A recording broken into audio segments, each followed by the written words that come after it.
Alright, well, Facebook's messing with me again today, so I am going to have to hold camera because it wants to put me sideways. And so you're going to have to bear with me while I read my notes. So today we had Special Agent Willis back on the stand. He is the case agent in charge. He enters all of his mini photos of videos that they haven't even seen yet, photos from 8 News Now, from Las Vegas Review-Journal, from Citizens Action Network, all of these different places. Many of the same photo in different angles, lots of photos of Eric prone on the bridge, lots of photos of Drexler prone on the bridge, Facebook posts from Todd Engel, Facebook videos from Todd Engel. At the end, let's see, they start to read testimony from Eric again from the last trial. Of course, they play this. This is another FBI agent that's playing this little game where they read off cross-examination of Eric Parker. Pretty much, were you riding in Ricky Loveland's truck? Yes. So what are they trying to set up here? Eric got on the stand last time, said that he was in the truck, said what he brought, said that he was walking a lot of the time in cross-examination. So you were walking with your gun and your plates, and Eric was like, yes, sir. And that's the part that they're reading inside the courtroom. Then we have Todd Engel, right? On March 3rd of 2016, Todd Engel makes a video. This is after Eric Parker's already been arrested, and Todd Engel calls Eric the head of the resistance and says that the feds have just cut off the head of the resistance. They didn't play the whole video like they did last time. They cut it right after that, and then they went into another part where he said there's going to be gun battles today. And they're using that against these guys. Then they brought in a new video that I've never seen before. This is an interview between Ammon Bundy, Lisa Bundy, and Stewart Rhodes.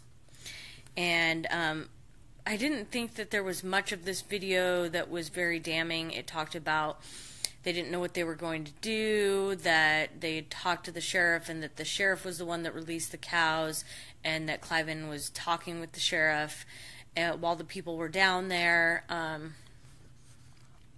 So not sure where they're going with that video, but they did enter that at the end of the day. We get into cross-examination. Mind you, we have less than like an hour left of the day. It was a very boring day.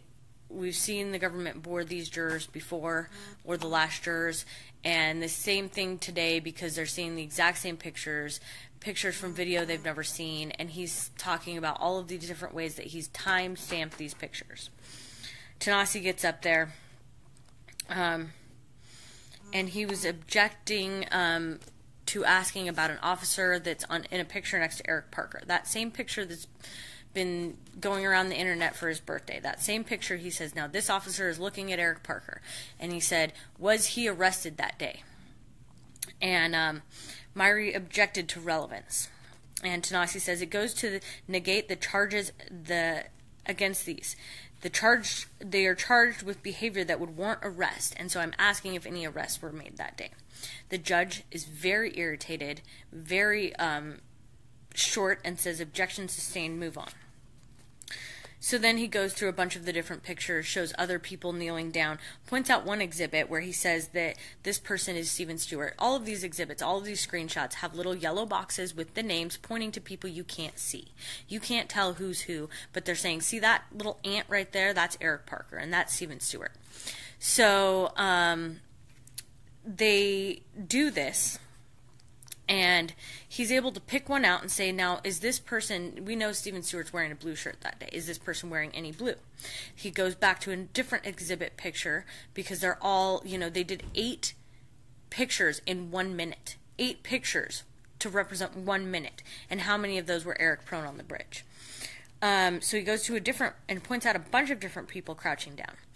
And then goes back to the other picture and says, tell me again, does this person wearing blue? And so I thought that was a really good cross. Points out a lot of different things. Points out that nowhere ever do you see Stephen Stewart with binoculars, but there is people around him with binoculars. So that could be it. Points out Nevada Highway Patrol on the bridge.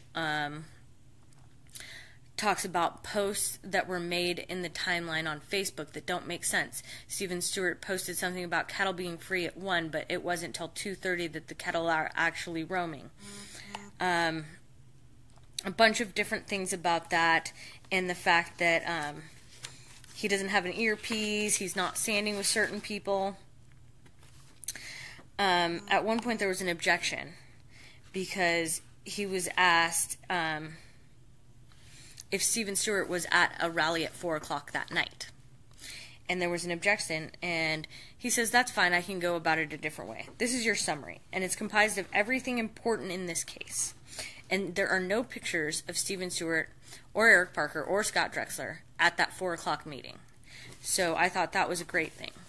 Perez gets up, and Perez does an excellent job of actually putting Engel's defense back up. He plays the Nevada Highway Patrol dash cam and shows Engel and Ricky, because they tried to say, you know, Ricky's doing all these things. They tried to say he sat down on the Jersey barrier and put his gun across his lap. Well, he starts going through this video, and you just see the video of Ricky just standing there. You see Todd come up to the Nevada Highway Patrol, bring him down to the edge, point to the things that they're looking at. You see all of these things. They talk about range. The guy, Willis, went to the wash 2 years later after the fact, and he's saying that he can timeline things based on a bush that's there in July of 2016 that who knows is there in April of 2014. So he's got all these yardages, and you can tell that the jury's getting frustrated with the information if they see like all these videos that he's talking about timelining them to, but they haven't seen any of the videos. There's an objection because they say, well, this goes past the scope. You can't just watch the whole video. Somebody already entered this video and you could have crossed with that person. You can't do this. And Perez says, well, he testifies that Ricky sat on the Jersey barrier with a weapon on his lap. And then they go to the spot.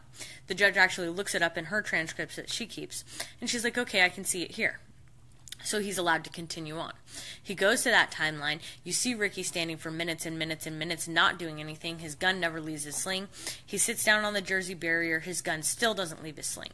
So far, they have found 2 holes in this agent's timeline. Now, we haven't gotten to Marchese or Leventhal yet.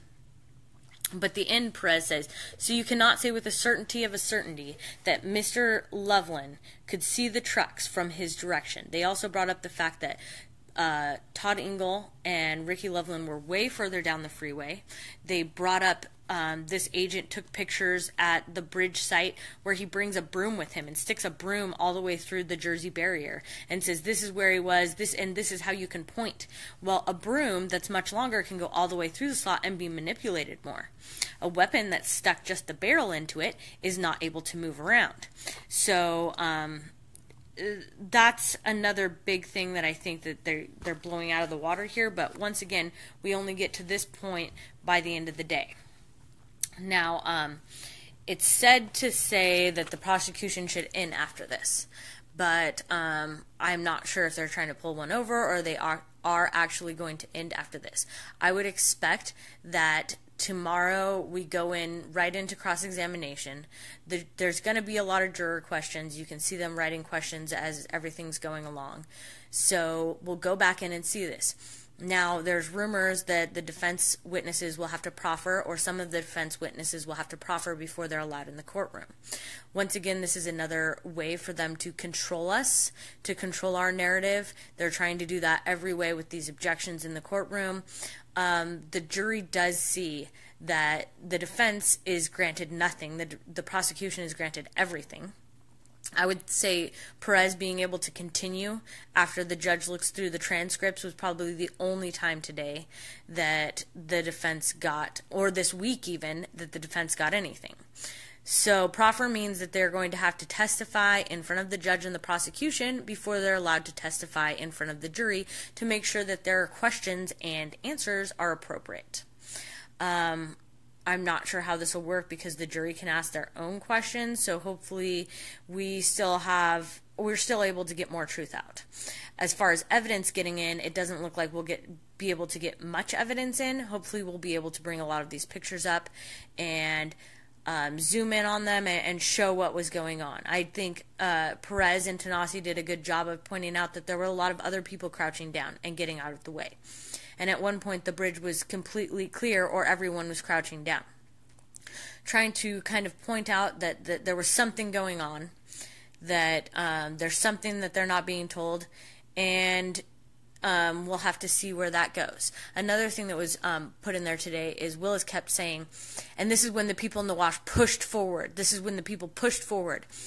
And there was an objection to that, and that was another thing the defense got. Well, she said, well, there was an objection to what we were saying advancing earlier. And he said, well, you should just say move forward and move back, because we all know the people in the wash move forward and move back a few times based on what people were telling them. They moved forward when people were on the other side of the gate talking to the protesters. So they're trying to do their narrative. They're trying to push that these guys are horrible individuals. They're doing character assassination. Nothing has to do with facts in this case. And they're trying to just railroad these guys and keep them quiet. Why do they keep reading Eric Parker's previous testimony? And mind you, it's not his actual direct testimony. It's only the cross-examination questions. Why do they keep reading that in front of the jury? Why should that be allowed if he's in the room and going to testify? I'm really confused by all of this. I'm sorry. Both me and John are kind of up late last night with everything going on, so we're just getting to updates now. It's so hot down at the courthouse. It's really, really hard to do our updates standing in the blazing sun right when we get out of court. So we're working on a better way to do this. Hopefully this video came through better than some of my last ones. We need more people. I think there was maybe 8 to 10 people in the courtroom. Hopefully, if all goes well, the prosecution will rest tomorrow, and we will get to start bringing our own witnesses in. Hopefully, we are allowed more witnesses this time than we were last time, but it looks like they're starting already the same witness intimidation tactics that they used last time. So, let's pray these people are strong and that they have convictions and they come in and are able to get some truth out there, and that the jury asks intelligent questions to them. I guess until tomorrow. And Eric was like, yes, sir. And that's the part that they're reading inside the courtroom. Then we have Todd Engel, right? On March 3rd of 2016, Todd Engel makes a video. This is after Eric Parker's already been arrested, and Todd Engel calls Eric the head of the resistance and says that the feds have just cut off the head of the resistance. They didn't play the whole video like they did last time. They cut it, right? Photos of videos that they haven't even seen yet, photos from 8 News Now, from Las Vegas Review-Journal, from Citizens Action Network, all of these different places. Many of the same photo in different angles, lots of photos of Eric prone on the bridge, lots of photos of Drexler prone on the bridge, Facebook posts from Todd Engel, Facebook videos from Todd Engel at the end after that, and then they went into another part where he said there's going to be gun battles today. And they're using that against these guys. Then they brought in a new video that I've never seen before. This is an interview between Ammon Bundy, Lisa Bundy, and Stewart Rhodes. And I didn't think that there was much of this video that was very damning. It talked about they didn't know what they were going to do, that they had talked to the sheriff, and that the sheriff was the one that released. Alright, well, Facebook's messing with me again today, so I am going to have to hold camera because it wants to put me sideways. And so you're going to have to bear with me while I read my notes. So today we had Special Agent Willis back on the stand. He is the case agent in charge. He enters all of his many photos of videos. Let's see. They start to read testimony from Eric again from the last trial. Of course, They play this. This is another FBI agent that's playing this little game where they read off cross-examination of Eric Parker. Pretty much, were you riding in Ricky Loveland's truck? Yes. So what are they trying to set up here? Eric got on the stand last time, said that he was in the truck, said what he brought, said that he was walking a lot of the time in cross-examination. So you were walking with your gun and your plates, and